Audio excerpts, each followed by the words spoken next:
Welcome back to Firestorm Games and another how to quickly paint guide.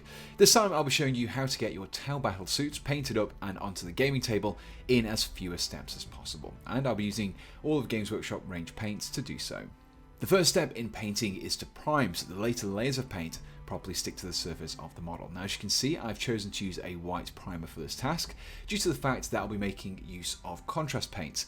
The light coloration of this primer will not only help the contrast paints do their job, but it will also serve as the basic colour of our battle suit as well. With the primer completed, we can now begin work on the base coats, and the first of these is to paint the black areas of the model. But before we do so, we first need to thin down the paint a little. So I've got some Corvus Black here, and I'm going to mix in roughly the same amount of water with it so the consistency is similar to what you see here. We can then use this thin paint to cover the areas that make up the unarmoured parts of the model, like the arm joints, vents, and some of the panels of the weapons. I'm using Corvus Black here because it's not quite as stark as a pure Baden black would be, so it won't contrast quite as strongly against the pure white of the armour.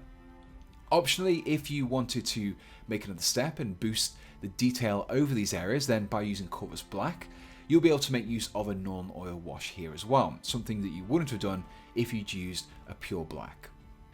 After you've completed your Corvus Black step, you may find that you've accidentally overspilled onto some of the areas of the white armour. Now we want to maintain that white colour, so these can be cleaned up with some thin layers of white scar. With the cleanup completed, we can then start to add some subtle shading to the white areas of our battlesuit. The contrast paint Apothecary White is perfect for this. You can apply this over all of the white areas straight from the pot, but just make sure you spread out the mixture to ensure that it doesn't pool too much into those recesses. Now this will give the white areas a very subtle grey shading, which will help to boost the level of depth and detail in the model. For the grey armour panels, I will next be applying a layer of Basilicanum Grey. To get a smoother finishing colour for the step, you can mix the paint in with some contrast medium and apply a couple of thinner layers, or you can just apply it straight from the pot. Really, the option is up to you.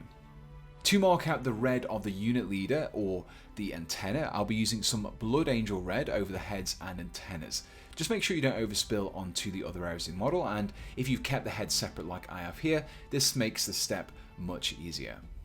So next we want to start adding a little weathering to our battle suit, and this can be achieved with some targeted washes of Agrax Earthshade. Using a fine brush, load up your bristles with the wash and paint this directly into the lines between the armor panels. You don't need to do every panel, we just don't want to create the appearance of some light dirt and grime finding its way into these recesses, so just pick out ones that you feel would really help to boost that detail. Continuing with the weathering, we can next apply some small chips into the paintwork with some Rhinox Hide. This can be applied in a couple of different ways. First of all, you could use a very fine brush and a little tapping to the corners and edges so that the paint gets applied in a random manner. This is a little bit more time consuming, but alternatively you can use a small piece of sponge that has been torn to create a rough uneven edge. You can then dip this into your paint and then remove the excess so only a tiny amount remains in the actual sponge itself before lightly dabbing it onto your model's armour.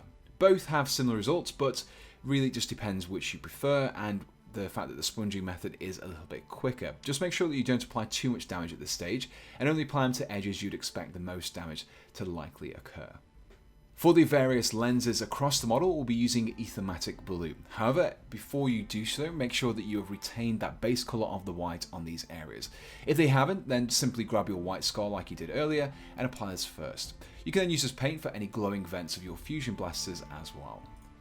And here we have the finished Crisis Battlesuit assembled, varnished and based with a simple scheme. Now whilst this guide focused on a Crisis Battlesuit, you could apply the same techniques used here to pretty much any Tau miniature, be it a lowly fire warrior or a huge Riptide battlesuit. If you enjoyed this guide to getting your miniatures painted and ready for the gaming table in as little time as possible, then please do let us know in the comments below. And if you have any suggestions for future tutorials, then let us know them as well. You can find this kit and all the paints used in this video on the Firestorm Games web store for at least 10% off the RRP. You can find a link to the site in the description below. And so we just finish off by saying a big thank you for watching this video, and we hope to see you again on Firestorm Games.